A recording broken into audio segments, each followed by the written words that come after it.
Rules in action. Rules that keep things going smoothly and fairly.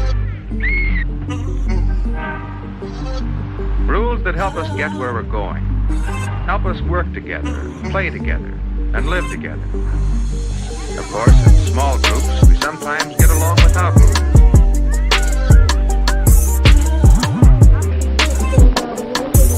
But there aren't any loud noises, just the sounds of working. We call these work sounds. Listen. When many of us play together, rules make the game.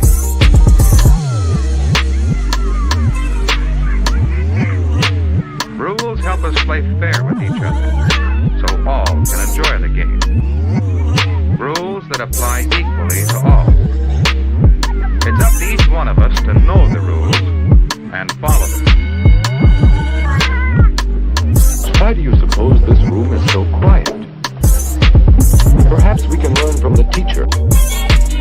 At New York's Madison Square Garden, a city college quintet races five fast and fancy red boots from the University of Oregon. It's the opening contest of an intersectional doubleheader, and New York draws 2 points worth of first blood. And you know, we have found that knowing when to be quiet is a part of growing up. 16,000 fans watch the boys from the Pacific Coast as they try to stem the onslaught of City College fever. But it's all over when Silverstein shoots off the hardwood, decays the ball, and the ball game for CCNY 38-36. Because a quiet room helps all of us learn. How do you do it? Well, each of us knows how to work quietly. That's very important. But the evening sport is a long way from the locker room. In the second game, a team of Northwestern Wildcats is matched against St. John's University of Brooklyn. The lads from Illinois are off to a springboard start when Bob Coble leads Helen into the basket to take the lead. Do you think you could walk this quietly? Listen to this work sound. But tribal warfare comes to the gymnasium as the St. John's Indians retaliate with 2 points. But now on, the game is touch and go, with 10 men helping to get it there. A beautiful display of teamwork, and Northwestern gets in the number column with sharp shooting Bob Coble doing the honors.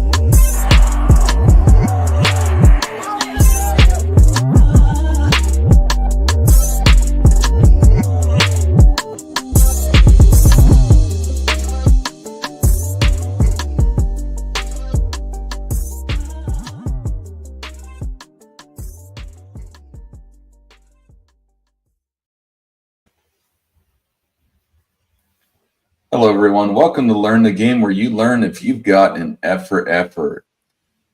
I want to welcome first Ino Mordanu. How are you, sir? I know more than you. Oh, sorry. I mispronounced your name. Today we're going to be talking about the NBA's most underappreciated pioneers. I think there's a plethora of them, and we're going to cover a few of them. So first, before we get into that, I just want to say that I think a lot of people really center around recency bias in respect to who they appreciate and who they think are some of the greatest players of all time. And I think that's wildly for people with their perspective, is something that they're really just not taking the vantage point to look at the entirety of NBA history and be able to get an idea of how the game was played over time and who were really dominating them, who's dominating the game during different periods versus just, living your life in 2025. Rex, what are your thoughts on why some of these people that we're going to talk about are underappreciated? Well, number one, they're not remembered. That basketball does not do that. Really, football used to do it to a great extent. Baseball, the last century, was all about tradition and remembering and honoring the old players. You could, in the 1980s and 90s, you could still see on television, hour-long documentaries on Babe Ruth and Ty Cobb and Satchel Paige You know, they tried to educate their fans on the long storied history of the game. David Stern specifically had the rule when everything switched to digital. David Stern specifically told the NBA films department not to transfer over the old games. That the way they were going to promote the league was they were going to promote individuals over teams, which it had always been promoting teams. And we're going to promote individuals, and whoever is playing right now is the greatest who's ever played. That's how you get more fans. That's how you keep the attention. And it's worked. I mean, guys are signing contract packages for $350 million now. So, hey, it worked. But the downside is young fans have absolutely no idea who these old guys are, and they think like they couldn't, like today they'd be on a high school team. I actually see people type, which is the most hilarious thing because human evolution hasn't changed in 20,000 years, if not more. And whatever is being done now, they could have done if they had the same training and same equipment. You know, when people talk about, oh, guys jump higher today. No, they don't. They just jump higher longer because when you try jumping with a 44-inch vertical leap in Chuck Taylor's, your knees last about 100 games, and then you're done. You're not jumping like that anymore. Yeah, absolutely. No, I'm with you on it. And one guy who I think is absolutely fantastic, one guy that always sticks out to me when talk about all-time greats, he's actually on the thumbnail here, having a conversation with Wilt Chamberlain, although they never played together, is Neil Johnston. Neil Johnston, who was a 3-time scoring champion, an NBA champion on the 1956 Philadelphia Warriors. And also, I believe, was the first person to win. If he wasn't the first person, he was definitely after George Mikan to win 2 statistical titles in the same season. He also won a scoring and rebounding title in the same season. And what George Mikan said at the end, he saw George Mikan at the end of his career. He also played against Bill Russell and Dolph Schayes, and he, sadly, he wasn't able to continue his career. He had gotten a knee injury, but the point of it is that he was somebody who was absolutely statistically dominant.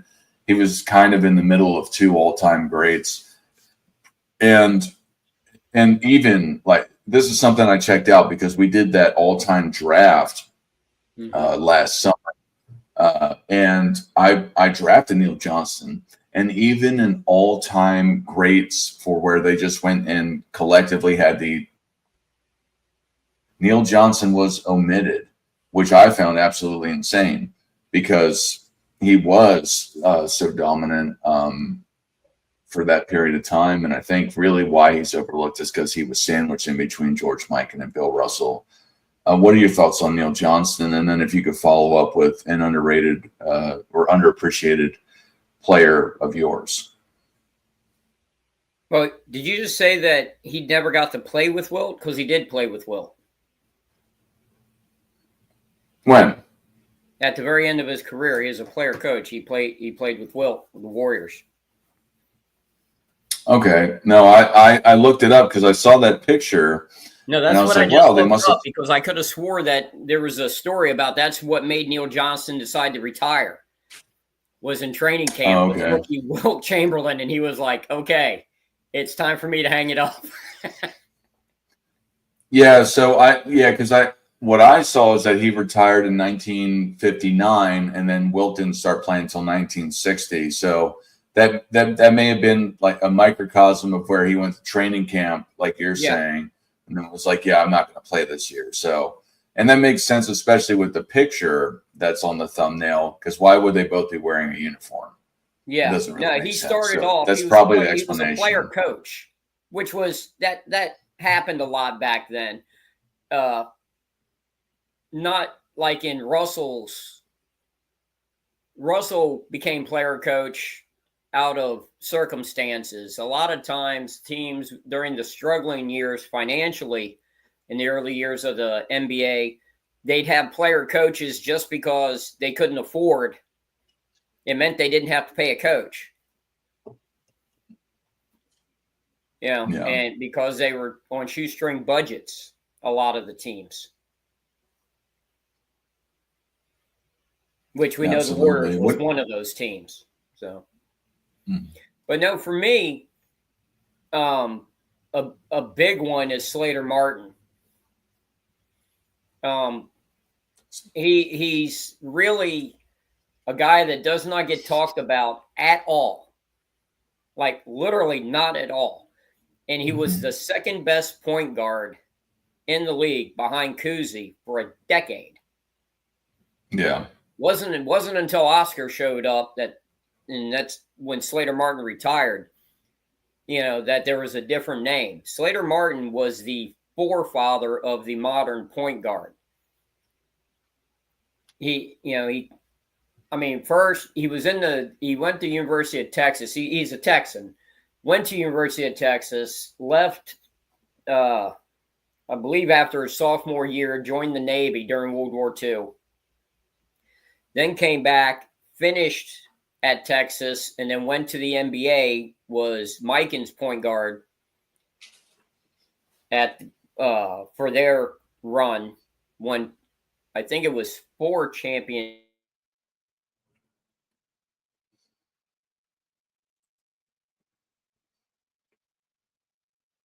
And then he went to the Hawks. And he was the starting point guard there, tutoring young Lenny Wilkins, who also would end up being a top 75 all-time player. But he learned from Slater Martin.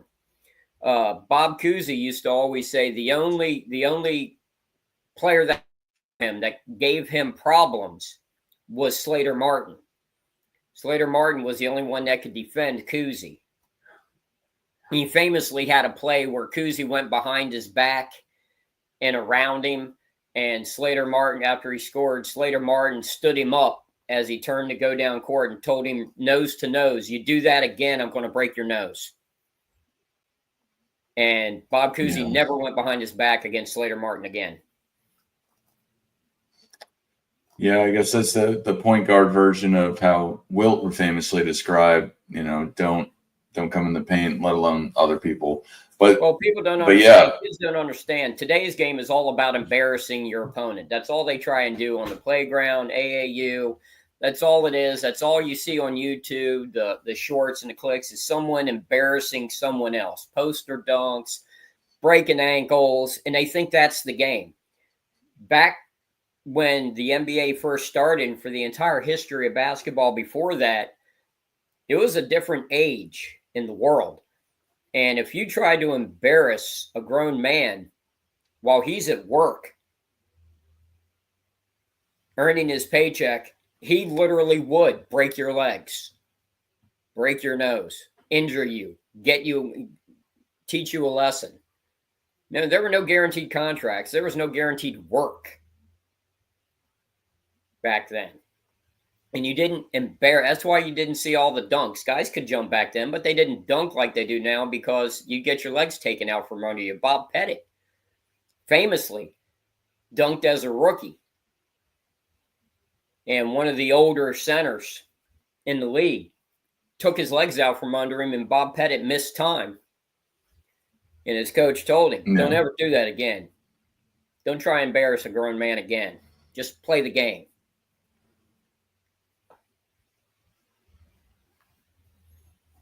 Yeah, and Bob Pettit, even some of the interviews when they were some of the, I think, late 90s, early 2000s, even when he was in his 60s, 70s, looked like a pretty formidable guy. Like he seemed like a tough guy, at least, watching him interview. He seemed like a stand-up guy, meant what he said. He didn't really dance around his words. He seemed to sit. So in respect to how some people play and how some people act, I would imagine that if he again, different time, different place. This is conjecture. I never lived that kind of, I didn't live in that time, but I would imagine that Pettit himself was a pretty tough guy. But Well, yeah, they I want all to grew up transit. poor during the Great Depression, and then most of them served in World War II or Korea. I mean, Yeah.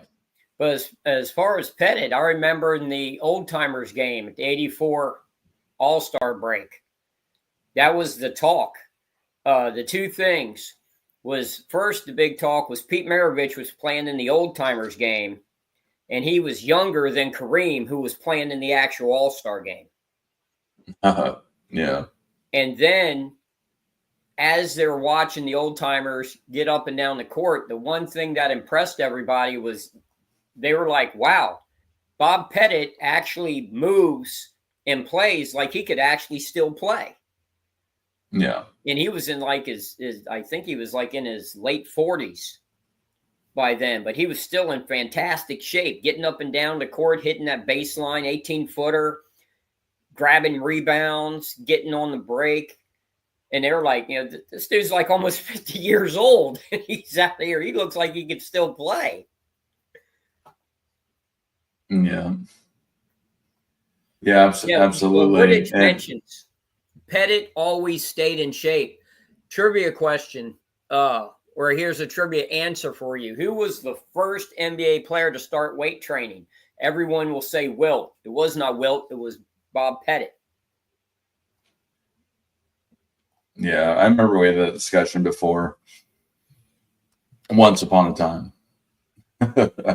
But that's not for everyone here. But yeah, no, I remember you brought that up some time ago.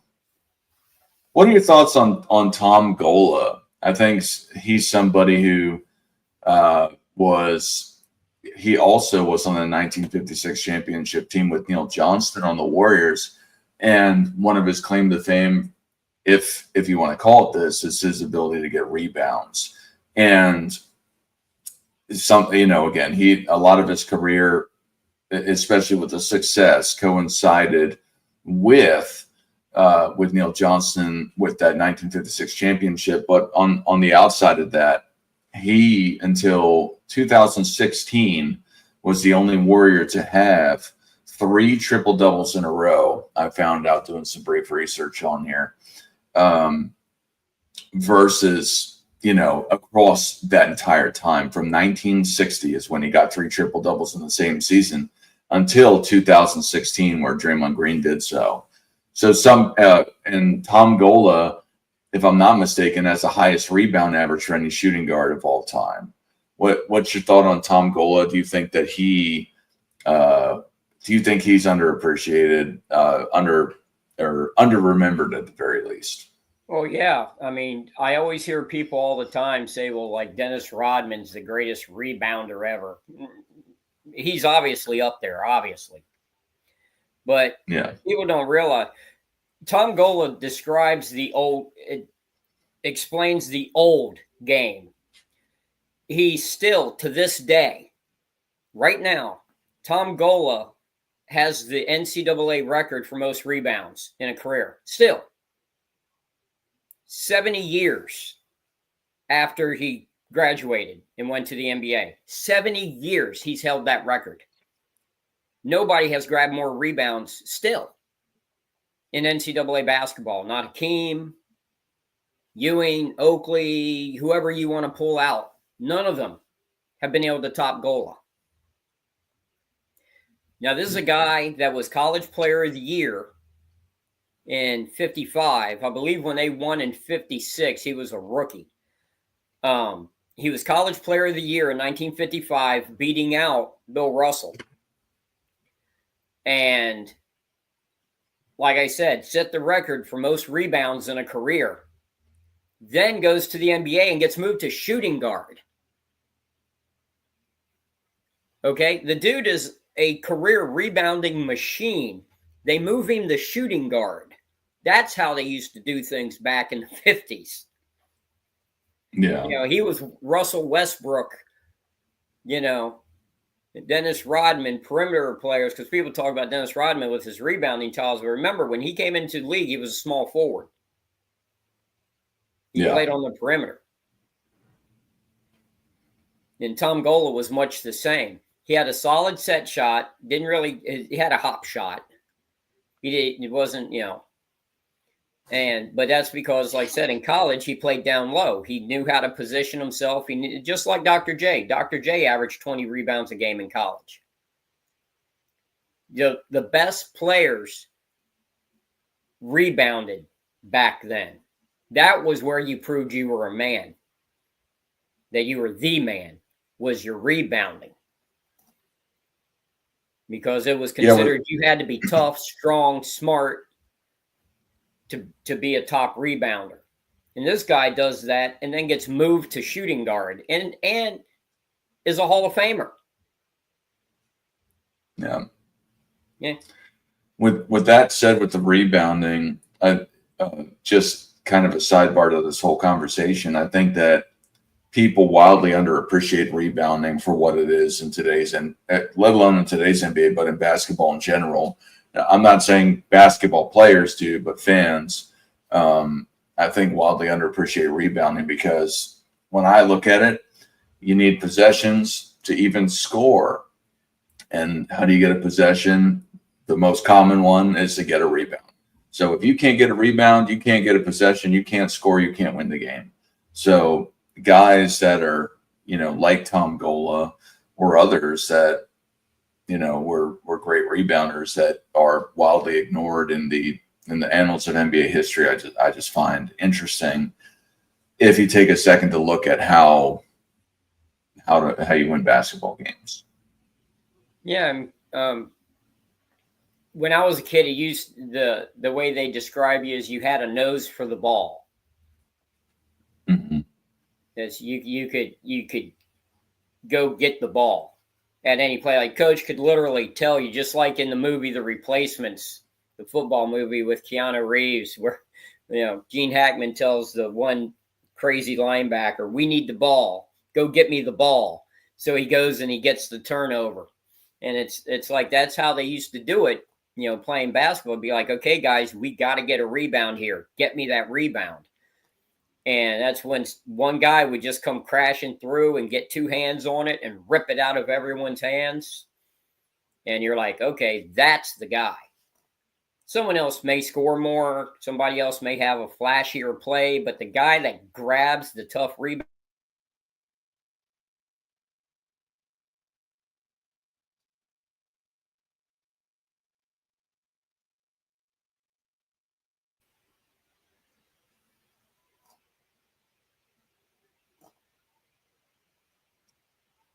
I lost you for a second there, Rex, but it's okay. Who's another forgotten NBA player you'd like to mention? Oh, you buffered right there. I think we both did. What was the first half of that question? Do you have another underappreciated pioneer? Joe Lapchick is one for me. He really.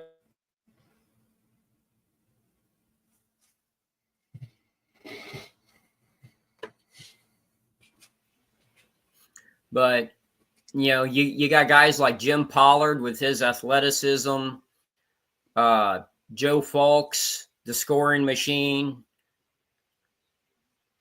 You had so many developing the positions that we now take for granted.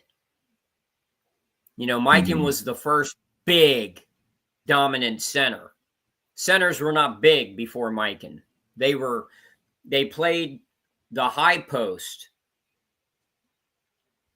So your height wasn't they were the best passers. You'd stick them in the high post, kind of like how Jokic, that's why I think it's kind of funny. How Jokic plays now is like how centers played 70, 80 years ago, where they held the ball in the high post. They made passes. You had screens, backdoor cuts, and everything. And then if their man backed off too much, they'd just turn and hit a jumper. it's funny how people think, guys have just like thought of this stuff. It's like all this stuff has been played before. Kevin Durant is Bob McAdoo. If you look at their careers, they're very much alike. McAdoo is probably a better rebounder, but like we just said, back then in past eras, rebounding was revered, so guys went after them. We got mentioned here Bob Davies, Vern Mickelson, Arnie Rison. He's one I always bring up when they talk about Russell's. Russell had 422 Hall of Fame teammates. That's the reason why he won. Arnie Rison sat the bench and was Russell's backup for a year or two. His Hall of Fame career was actually, I believe, in Syracuse. He hardly played for the Celtics, but they'll always count him as one of Russell's Hall of Fame teammates. But it's funny that they talk about the stretch four in the modern game, but if you go back to the 50s, you had Pettit, Shays, Johnston, Rison. They were all stretch fours. All of them. But they've been totally forgotten and pushed aside. And the stretch four thing, the big 6'10" guy that can hit threes and shoot from outside, hit from the corners and the deep wing, that's been around for 100 years, man. Yeah. And you mentioned Dolph Chase. So he won the 1955 NBA Finals. This is another guy that I was looking at. He had his rivalry with Bob Pettit as well, who I guess they had that contrast where Pettit would look. He's I don't want to say more known for, but was probably more skilled as a jump shooter versus somebody like Dolph Chase, who would play more so a longer shot, like a 3-pointer shot versus a mid-range shot. Well, and Dolph then relied on a hook shot a lot when he was in the post. That too, yeah. But I think that because I think there's that mix. I think there's that comparison. I think we've had this conversation before too, of some of the first initial stretch fours per se, and Dolph Chase, I think, and Bob Pettit both came up. But again, I don't know enough about it, but just some of the research is that Dolph Chase, even though Bob Pettit took a lot of jump shots, that Dolph Chase had the capability to take longer ones. But I just want to just to add a couple other things that he did in the 1960 playoffs, beat the Warriors with Wilt Chamberlain on him, where Shays had 29 points and 16 rebounds, averaging that against Wilt Chamberlain in 3 games. Now, granted, Wilt Chamberlain was a rookie, but still. And then he also led the NBA in rebounds. And then he got 122 more rebounds than George Mikan that year in 1951, where George Mikan was still a fantastic player. Well, the difference between Pettit and Shays was their team. Mm-hmm. Pettit had a Hall of Fame center early on in his career. Easy Ed McCall. That's his coach. Yep, that's what moved. Wasn't his coach ahead? Yeah. Yeah, that's what moved Pettit to power forward. He was a center in college at LSU, and so he played more of a mid-range game, because he also had Cliff Hagan, who was a great shooting guard, small forward. So he, as a young player, learned to play in that window, but, in the mid-range. And he really developed that. With Shays played center defensively, usually. He was wider.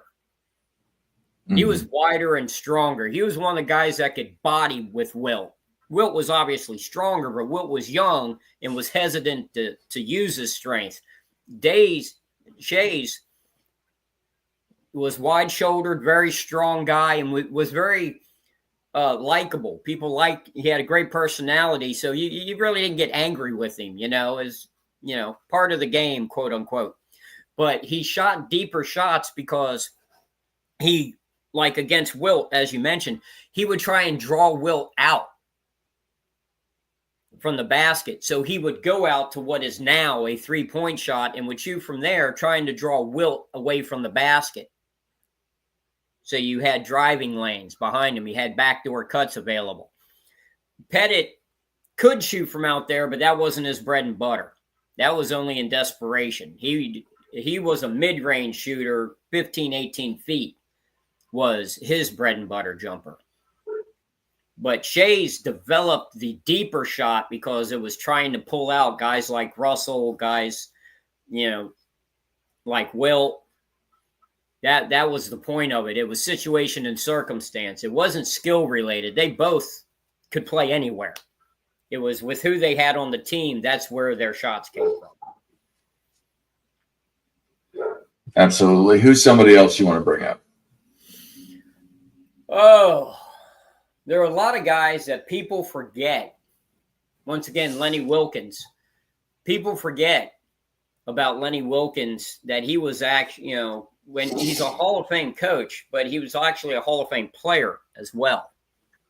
That's something that even one of his own players, I remember back in the 90s, I think it was at Seattle, had gotten chastised by Lenny Wilkens, and the player actually said in the press, well, who is he to criticize me anyway? What'd he ever do? And then one of the reporters said, well, actually, your coach is one of the greatest players of all time.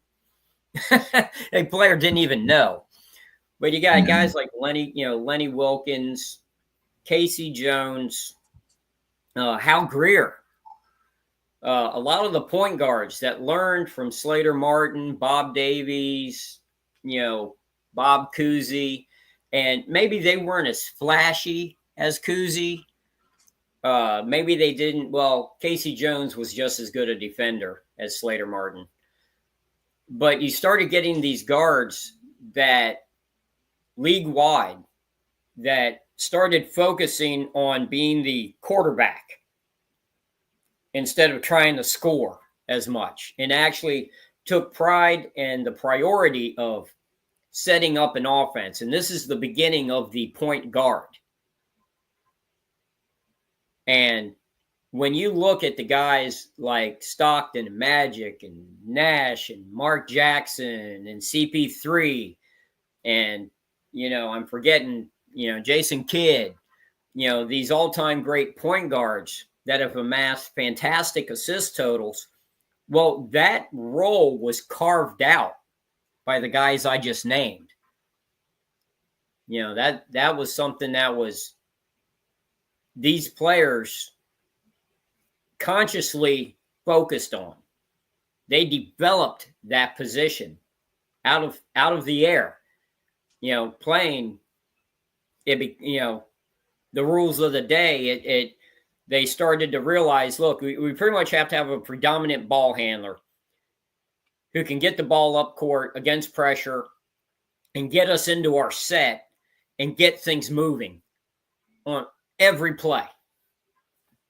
No willy-nilly up and down. Whoever gets it and goes.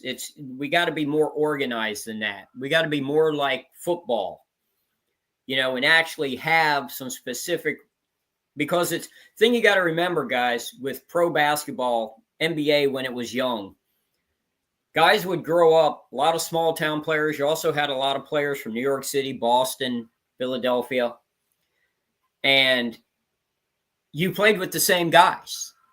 The guys in your neighborhood that you played with on the playground were your teammates in the school team. And then you'd play in a church league, you play in summer league, you played together. The same guys. Then you go off to college and you have the same teammates pretty much. If you got 3 freshmen on the team, these 3 guys are pretty much together for 4 years. But then you go to the NBA and you got stuff changing every year. You got trades, you get cuts, you get injuries, you get new, high-profile guys coming in. So you had to have more defined roles because you had to be off and running from the gun because you're getting paid. You had to show results. So that's why these roles developed during that era. Absolutely. Aircraft Carrier's got a question for you. Ask if the Harlem Globetrotters ever were a serious team or always a family entertainment showcase.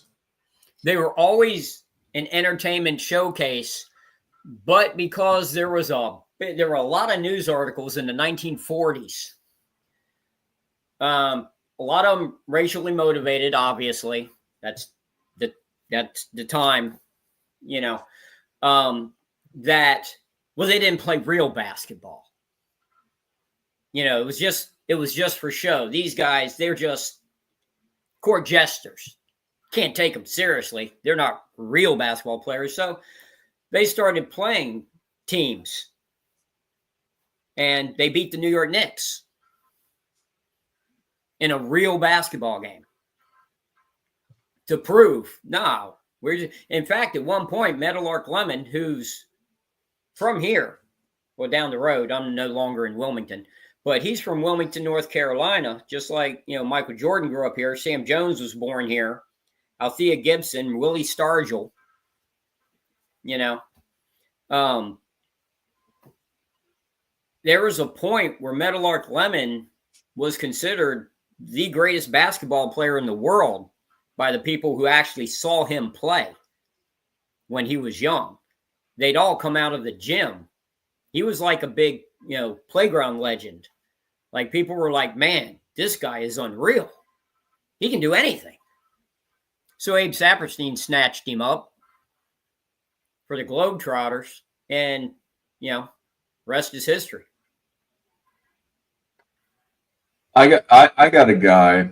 I know you're talking about Lenny Wilkins. This isn't the perfect rhyme, but somebody, Connie Hawkins. Now, a lot of his greatness really came through his initial impact in the ABA. He had the point shaving scandal that didn't let him in the NBA for a couple years.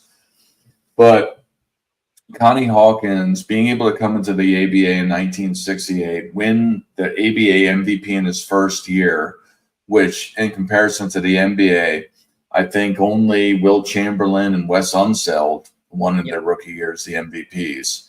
So he's in rarefied air in respect to that aspect. Now, the ABA obviously is different, but there's only a handful of players that have just come straight into a professional league and won the MVP, let alone in these major American basketball associations of the last 75 years. Excuse me.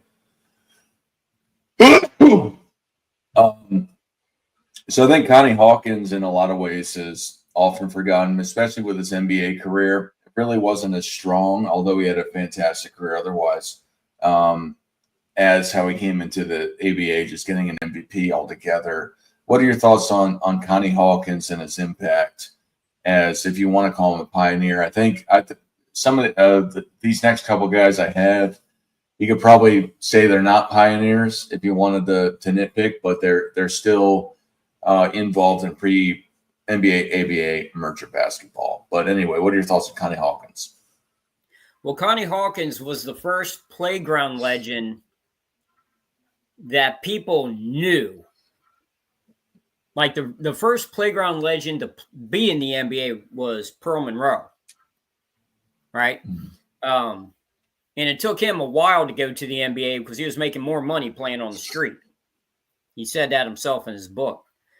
But Connie Hawkins, people knew his name from the playground before he went to college. Was it Providence, I think? Can't remember. I'd have to look it up. I'm not sure. But then he goes to the ABA, and like you said, is just utterly dominant from day one. And he was a new breed. Okay, you had big men that could run like Russell and Wilt. Nate Thurman was very athletic as well. But still, that was not the job description of a big man. Connie Hawkins was the first fluid, big man. The first 6'9", huge hands with grace. He was graceful when he moved, and you weren't used to seeing big. He was the same size as Bob Pettit, but he was graceful, and people, that caught people's attention. He didn't rely on strength, and he didn't rely on bully ball, backing down smaller guys. And he would face up. He would get on a switch, would be guarded by a 6'5" shooting guard. He wouldn't turn around and back the guy down. He would face him up, and he would blow by the guard for a finger roll or a dunk. And that was something that had not been seen before. Now, for me, the three guys that really changed offensively, the forward position, moving from the 60s into what we got to know in the 80s, was Spencer Haywood, Connie Hawkins, and Bob McAdoo, even though he was listed as a center originally, because he was such a great rebounder and fundamentally sound at boxing out. He played a lot of center, but he was a misplaced forward. He was like Tim Duncan. They call him a power forward, but he really played center. McAdoo, they called a center, but he was really a forward. But those three guys really showed kids my age, growing up in the 70s, that you didn't have to stick by what the coach said, your position, this is what you do. You could use your imagination, and you could develop your own game and be crazy effective.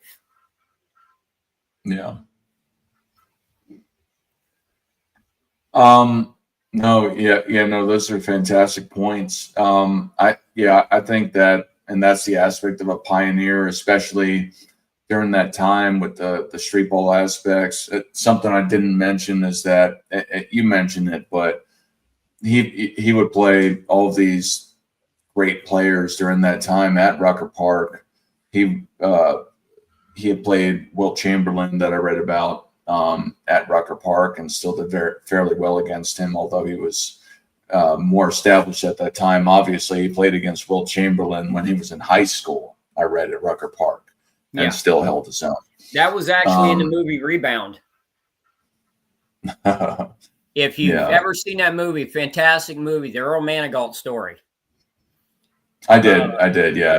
It's a sad movie. I've seen it once. I didn't want to watch it again. Kevin Garnett played Wilt Chamberlain, and Joe Smith played Connie Hawkins. And obviously Earl Manigault was in the game. And they used to play on the playground against each other. And that's what, you see, that's the thing. Today's game is so isolated. Guys today spend so much time developing their individual skills in a gym on their own, doing drills. They didn't used to do drills back then. You played. Yeah. You got on the court with other guys, and you played. You learned how to play as a team. Back in the 70s, when I was growing up, even into the 80s, I never heard ever in my life two star players that one of them gets traded or whatever because they couldn't mesh. They couldn't play together. Their games didn't. You hear that all the time, right? Now, you'll hear, Westbrook at different teams has had that label put on him. Harden, Kevin Durant, them trying to play together, and Kyrie, and Luka with LeBron, and these guys can't play together, or this guy, and they have all of this. That was never, because you know why they have that problem? Because they can't play basketball.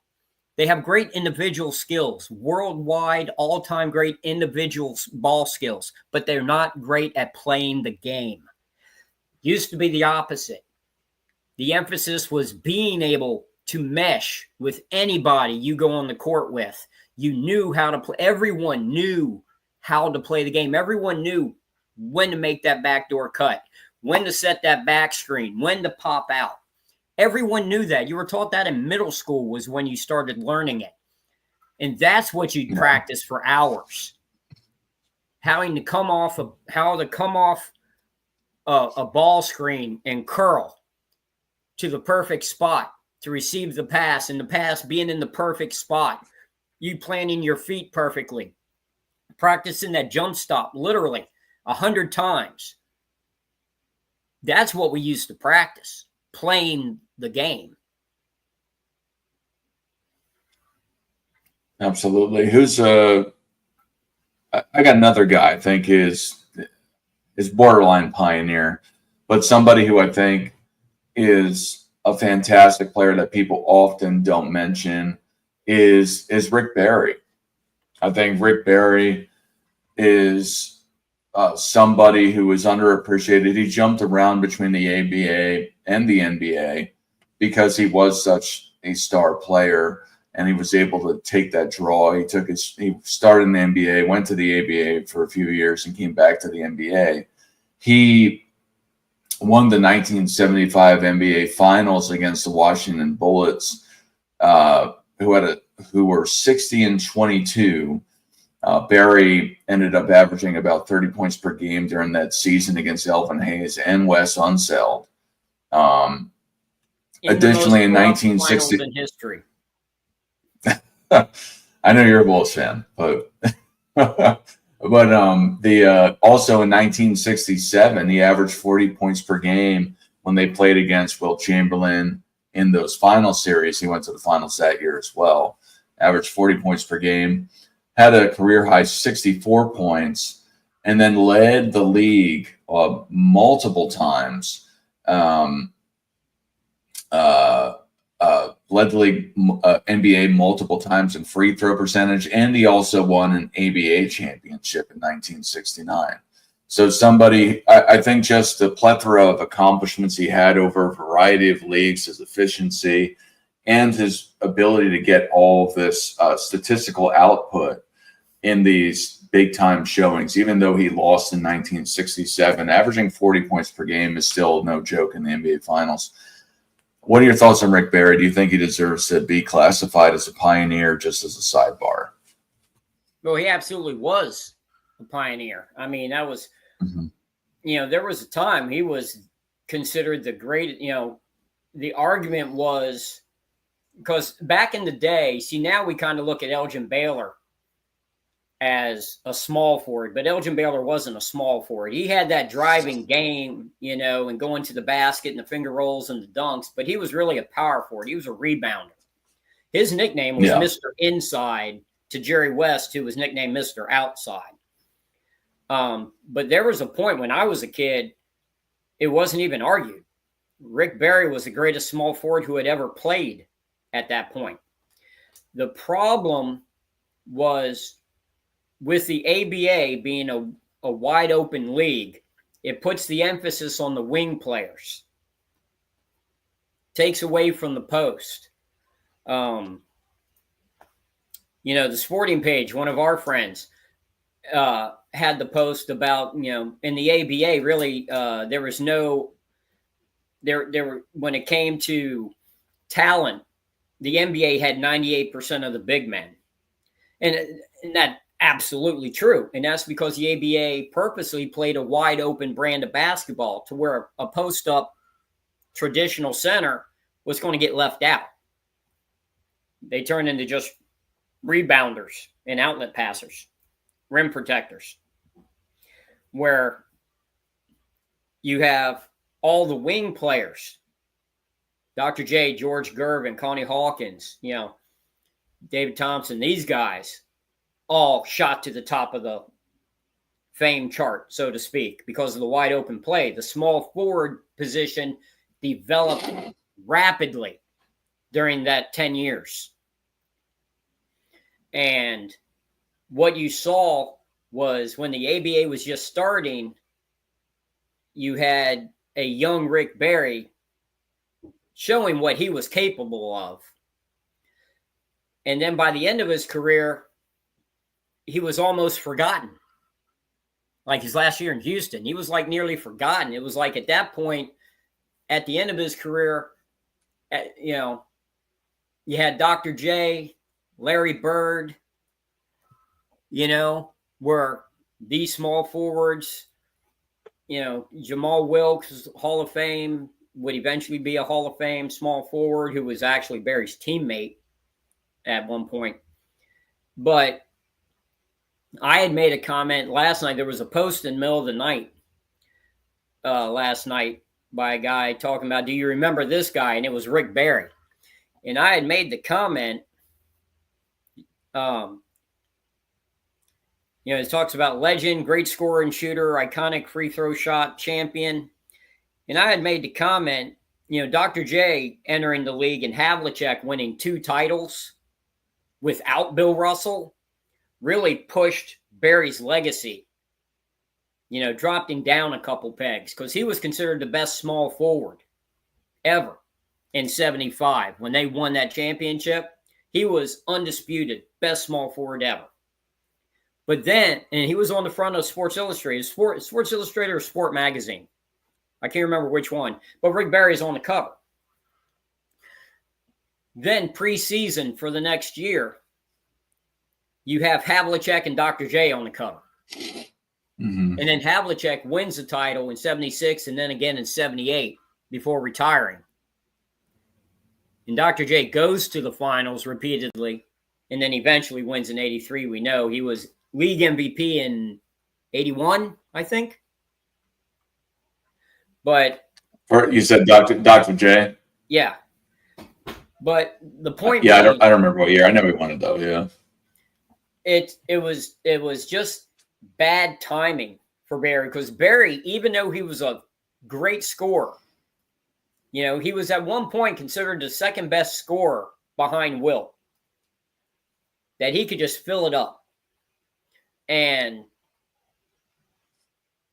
But people would say, oh yeah, he's a great scorer. He puts up all these huge offensive numbers, but really he's the best passing forward ever. And you saw that in the late stages of his career, like in Houston. He was a great wing passer. He was actually it's where Bird learned a lot of his game. Bird loved Barry until he met him. Yeah, fair play. But what about that story? Since you mentioned it, what was the interaction between those two? Well, Barry is a very arrogant human being, and always was. Although, for all you YouTube podcasters out there, he was the first professional athlete to have a live radio show. He started it all. Perhaps perhaps that should be his real legacy. His gift of gab. I always loved him. But I mean, the stories used to just abound about how arrogant he was and some of the things that he would, you know, the way he'd be condescending to people and stuff like that. That stuff never bothered me in teammates, you know. It's like, how do they play? You know, that's all I cared about. But yeah, that's always been a joke. And of course, it's a shame he never got into coaching because you see what his sons did. All of his sons played pro basketball. Every one of them. I mean, yeah, at least one won NBA championships, maybe 2. He had sons All-American in college. He had a son win a dunk contest. Yeah, the only one I was familiar with in respect to the NBA was Brent Barry with the Spurs and winning that dunk contest. Did he had other kids in the NBA, or are you just talking college? Oh yeah. Well, first Scooter Barry was a teammate of Danny Manning when they won the NCAA championship in '88 at Kansas. That's the oldest son, Scooter. Then you had I don't remember them in order, but you had John, Drew, Brent, and I can't remember the youngest one's name. He never made the NBA, I don't think. I believe he played like in the G League and played overseas. Is playing now, I believe. Yeah. But yeah, all of Okay. his sons played pro basketball. Mhm. Yeah, And it's funny that's a because feat. the joke was, even though they all played pro basketball, all of them together still weren't as good as their dad. Yeah. I mean, even still, like people talk about in for recent things, they talk about the Ball family with uh, Lonzo Ball and LaMelo Ball with their dad LeVar Ball, who's the character.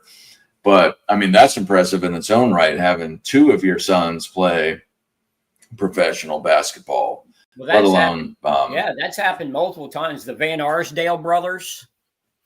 One of the Van Arsdale brothers, I can't remember which one it is. Think it might be Dick Van Arsdale. Actually, is the leading assist man for the 1970s. For the okay. entire decade, he had more assists than anyone. Phoenix. But you had, I mean, Lopez brothers. You know, you had a lot of brothers. You had back in the 80s. Oh my God, guy played for the Knicks. I can't think of his last name. Ray Williams and Gus Williams. You know, Okay, yeah. they were in the NBA together. You had Brad Davis and his brother, whose name is escaping me. Brad Davis was a great story. He played center in high school because it was a small school. Then he goes to University of Maryland and is the point guard. Goes from playing center to point guard. Then he ends up in the NBA. He's with the Lakers. And then in the expansion draft of 1980, he's the original Dallas Maverick. And I believe he might still be the color commentator for Mavericks games. And his nickname is the original Maverick. He was the first Maverick taken in the expansion draft. Yeah. All these people are listing players here that were brothers. Now I know it's not unique, but I'm just saying it's impressive in its own right. And if you've had 4 brothers versus just 2, Yeah, you know, make crazy. professional leagues. George I don't know Mikan about and his brother. But yeah, with 4, and that's what I was trying to say, is that 4 sons, 4 brothers all together. Because yeah, there are a plethora of just brothers, but I just wanted to be clear, just like every Well, I son. believe it's actually 5. Yeah. Point of it is that, you know, that's a lot versus, and not to say that a couple isn't equal, you know, in a large part equally as impressive to reach the top of the pinnacle of basketball greatness in respect to the times that you're playing in. But 4, wow. Yeah. 5. Dad knew what to teach him, right? It's a shame he wasn't a coach. Yeah. Rex, you have any other players before we start shutting this thing down? I dropped the link for people to call in. It's fine if you all just wanted to listen, but do you have anyone else you want to bring up, Rex? Well, when I was talking famous coaches that were actually, you know, pioneers, Gene Shue, who at one point coached more NBA games than anyone. At one point, he actually was the first NBA player to do a spin move. He was able to, when he was a player in the 50s, he was able to convince the referees that it was not a travel. And he was the first player to actually have a spin move in the NBA that didn't just get whistled every time. You know, but they're, you know, there are so many players. Like we always talk about Alex Hannum, the only coach to beat Russell Celtics twice, 2 different teams, 2 championships, St. Louis and the Sixers. Well, he was actually a power forward in the 40s and 50s. And that's, the famous story about him challenging Wilt to a fist fight. People always go, oh, yeah, sure, the coach.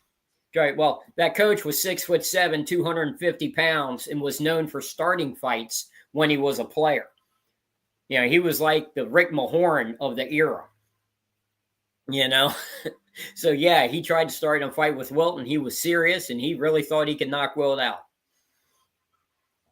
Yeah. But there's a lot of coaches that you know of as coaches who were actually very important players in the history of the early game that a lot of players and a lot of fans don't even realize that they were players. And it's crazy because I'll hear some of them talk. George Karl. He played in the ABA, and he was actually an All-American at North Carolina for Dean Smith. Bobby Jones you can throw in there. Another North Carolina guy, great in the ABA and then in the NBA, winning the title in '83 with the Sixers. He's a Hall of Famer, and him and Bob McAdoo actually were the high jump champions in North Carolina State high jump champions. How many NBA players today have track and field records? People think it was only Wilt. Russell was actually better at track and field than Wilt was. Bobby Jones, Bob McAdoo were both state high jump champions in North Carolina. Going against each other. They were the finalists. There were so many outrageous athletes that we forget, that we don't talk about. Bill Sharman played pro baseball. There was a lot of guys. Yeah. It's people, like you said, at the beginning of the show, the recency bias. This was my argument originally about the whole how everyone still just espouses over Michael Jordan all the time. What I don't like about the constant talk about Jordan, go, go, go, go, go, go, is that you should be talking about all the other players. When you spend hours talking about the one guy that everyone already knows, showing the same highlights that everyone's already seen, and the same commercials that everyone's already listened to, you're not helping. That's just white noise. Everyone's seen all those plays 10,000 times. Let's talk about the guys that people aren't talking about. People have forgotten. Fantastic players. Maurice Stokes was mentioned in the chat. People don't even know who Maurice Stokes is. He's famous for his injury. Actually eventually dying from getting elbowed in the head in an NBA game. It's people just when they talk about LeBron and a guy his size being able to handle the ball. Well, look at George McGinnis. George McGinnis was LeBron. Statistically, he was actually the best all-around player that ever played for Bob Knight. And it's like, but these guys are totally forgotten. And it's like these were the guys that widened the scope of the game and showed what was possible individually, how you could shape your own game. You didn't have to fit the mold that had been developed over like a 30-year period through the 30s, 40s, and 50s. That these guys came about, most of them in the 60s, some early pioneers in the 50s, a lot of them in the 70s. But really the 60s was the era where it was, okay, well, I'm going to do it a little bit different. I'm going to have my own little twist on it that's different. And then people are able to see what's different and what can be accomplished. Yeah, absolutely. All right, Rex. Yeah, no, I think it's time to shut this down. Kind of had a late night last night. Brought my kid to a Cub Scouts meeting Uh-oh. that we're probably going to end up joining. So that was fun. So I didn't get back home from that after working a full day until around 9 something last night. So yeah. I just got one question. Yes. What the heck is a Weebelo? I have no idea. First time I've heard of it. That's What's a between Cub Weebelo? Scout and Boy Scouts. You have 1 year when you're 11 where you're a Weebelo. I was a really? Weebelo, and I don't even know what it is. Yeah, you have the plaid scarf when you're a Weebelo. Oh, it's all new to me. I don't know much about You'll find out. Yeah. Yeah. I was Yeah. one 47 years ago, and I don't even remember what they are. Yeah. They had the Boy Scouts there talking to the Cub Scouts, and my son, it was an open house, so he just kind of went along with everything. I'm sure they put their best face on for the event.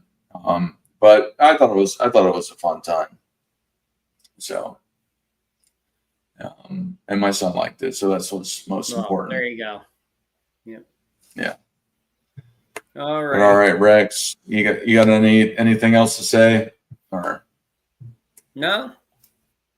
Just shooting from the hip about old players. yeah, absolutely. And all I got to say is there's just so many. Mhm. I mean, we didn't even mention like how many record holders, you know. So many great players. We didn't never mention like Dave Bing or, you know, any of those guys. You know, we glanced over like Bob Davies and didn't even mention Paul Arizin. Dude scored 85 points in a college game. Yeah.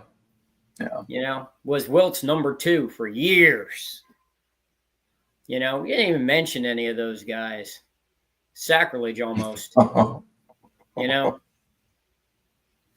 But yeah, this is at least we're trying to mention some of them, right? But yeah, absolutely. I got a phone call that I got to return. So yeah, this show went well. We had a decent amount of people watching. We got Julian Garcia Woodage. We had aircraft carrier in here. I think y'all were the big ones that were talking, but we had other people in here too commenting on occasion. But yeah, thanks for joining us. I think this is a pretty good show today. I think we covered a variety of players that were pioneers that people don't talk about. And like Rex just said, there's definitely more. So, you know, I'm sure we could use the same title even and go over wildly different people for another hour. And I hope you all have a fantastic day. see y'all later.